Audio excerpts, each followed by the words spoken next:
This is how I make pizza on my Coleman camping stove during camping. First, I'm going to insert my butane.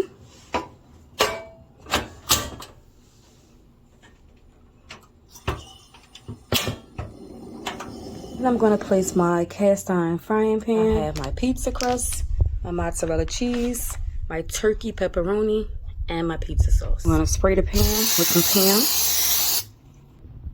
Pam. I'm going to place the pizza crust in there to let it brown just a little bit.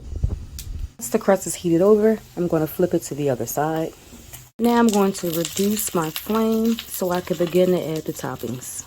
I'm going to add my pizza sauce. You can add as much or as less as you like. I'm going to add my mozzarella cheese. And I'm going to cover my cast iron pan with a lid, and I'm going to let this cook until the cheese is completely melted. And there you have it, ladies and gentlemen. Pizza while camping. Stay tuned for the next video, guys.